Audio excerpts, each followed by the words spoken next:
బాబు చేస్తే మేము ఇక్కడ పనులు ఉన్నారు వాళ్ళు చేయాలి.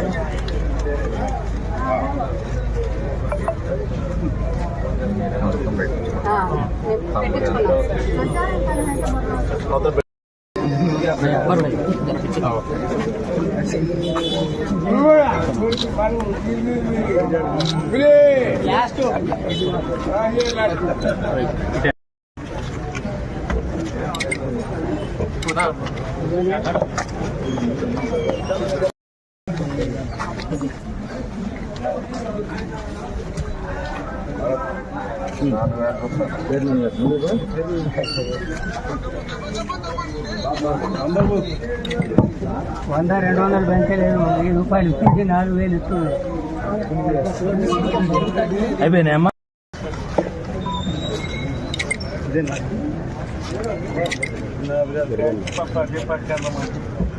బాబాయ్ బాబాయ్ ఒకసారి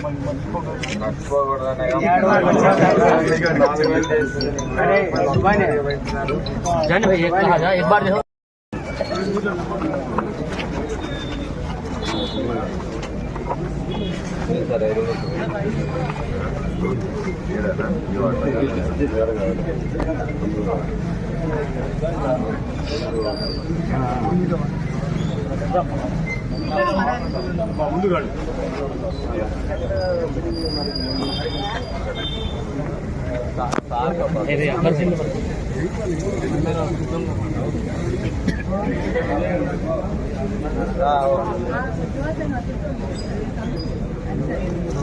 సైడ్ సైడ్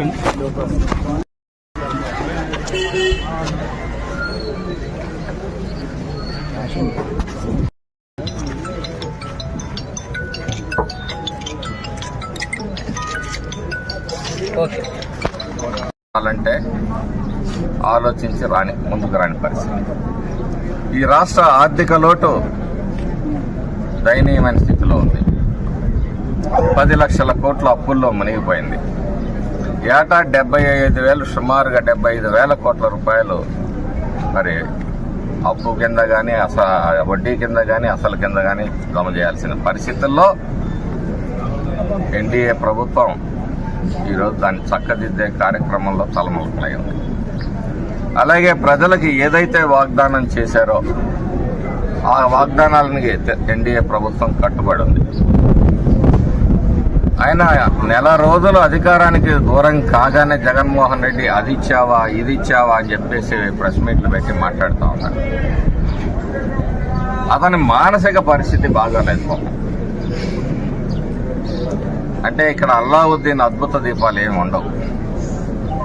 రాష్ట్రాన్ని సర్వనాశనం చేసిన వ్యక్తి ఒక్క నెల అధికారంకు లేకపోతే ఈరోజు ఇక్కడ జరగనాని ఘోరాలు నేరాలు ఏదో జరిగిపోయినట్టుగా అసలు మాట్లాడటానికి కనీసం సమాజం చేదరించుకొని 11 సీట్లకి ఒక క్రికెట్ టీం లాగా మిమ్మల్ని పరిమితం చేసినా ఇంకా సిగ్గు రాకుండా రోడ్లెక్కి మాట్లాడుతూ ఉన్నారు. ఖచ్చితంగా తెలుగుదేశం ఎన్డీఏ కూటమి ప్రజలకు ఏదైతే వాగ్దానాలు ఇచ్చిందో వాటికి కట్టుబడి ఉంటాం. ఉన్న పరిస్థితుల దృష్ట్యా ఒక్కొక్కటి సరిదిద్దుకుంటూ వాగ్దానాలను అమలు చేసే దిశలో మా ఎన్డీఏ కూటమి నాయకులందరూ కూడా నిరంతరం శ్రమిస్తూ ఉన్నారు. ఈరోజు ప్రతి శాఖ మంత్రి మీలాగా అసలు మీరు అధికారంలో ఉన్నప్పుడు ఏ శాఖ మంత్రి ఎవరో కూడా ప్రజలకు తెలియదు. మీరు ఒక సకల శాఖ మంత్రిని పెట్టుకొని ప్యాలెస్లో కూర్చుకొని ప్రభుత్వాన్ని నడిపారు. ఈ రోజైనా సెక్రటరియట్కి వచ్చారా? మరి ఈరోజు అసెంబ్లీకి రావటానికి అసెంబ్లీ ప్రమాణ స్వీకారం రోజున తెలుగుదేశం పార్టీ కానీ ఎన్డీఏ కూటమి అభ్యర్థులు కానీ జగన్మోహన్ రెడ్డి వచ్చినప్పుడు ఎంత విలువలతోటి ఆ రోజు వాళ్ళు వ్యవహరించారనేది ఈ సందర్భంగా ప్రజలందరూ కూడా గుర్తించాలి. అలాంటి చోట మరి ప్రభుత్వం అడిగే ప్రశ్నలకు ఈయన అవినీతి ప్రభుత్వానికి ఈయన దోపిడీ దౌర్జన్యాల మీద ఎక్కడ నిలదీస్తారనే భయంతో అసెంబ్లీకి కూడా మరి రాని పరిస్థితులు. ఆ రోజు మా బాబు గారు అసెంబ్లీలో అవమానపరిచినప్పుడు దీన్ని గౌరవ సభగా మారుస్తాననే మాటకి కట్టుబడి మమ్మల్ని ఎవరైనా సరే ఒక్క శాసనసభ్యుడు ఎన్డీఏల కూటమి అతను వచ్చినప్పుడు నమస్కారం చేస్తే ప్రతి నమస్కారం చేశారు. సంస్కారాన్ని చాటుకున్న వ్యక్తులు ఎన్డీఏ కూటమి అభ్యర్థులు. పరిహసిస్తూ సైకో నవ్వులు నవ్వుతూ ఏ రోజు కూడా మరి వ్యవహరించే పరిస్థితి. ఈరోజు శాసనసభకి రావాలి, ప్రజలకు సమాధానం చెప్పాల్సిన బాధ్యత వైసీపీ ప్రభుత్వానికి, ఎవరైతే ఆ 11 మంది క్రికెట్ టీంకి కెప్టెన్కి కూడా ఉందని చెప్పి సందర్భంగా తెలియజేస్తా ఉన్నారు. ఖచ్చితంగా ఈ నియోజకవర్గంలో ఎక్కడైతే అక్రమాలు జరిగాయో వాటన్నిటినీ వెలుగులోకి తీసుకొస్తాం. గతంలో జరిగిన అన్యాయాలు ఏమనంటే సాధ్యమైన వరకు చట్టపరమైన విధంగా వాళ్ళకి న్యాయం చేసే ప్రయత్నం చేస్తాం. మాచర్ల పట్టణంలో శాంతి భద్రతల్ని కాపాడుతాం. మా పల్నాడు ప్రాంతంలో శాంతి భద్రతల్ని కాపాడుతాం. అరాచక శక్తుల్ని మాత్రం క్షమించే ప్రశ్న లేదు.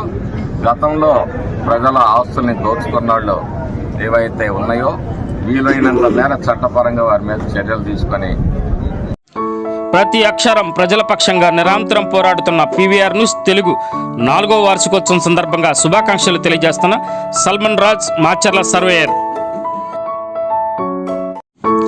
నిరంతరం ప్రజల సమస్యలపై గలమెత్తుతున్న పీవీఆర్ న్యూస్ తెలుగు ఛానల్ 4వ వార్షికోత్సవం శుభాకాంక్షలు తెలియజేస్తున్న బొడ్డు చిన్న నరసింహారావు ముదిరాజ్ 23వ వార్డు మాచర్ల.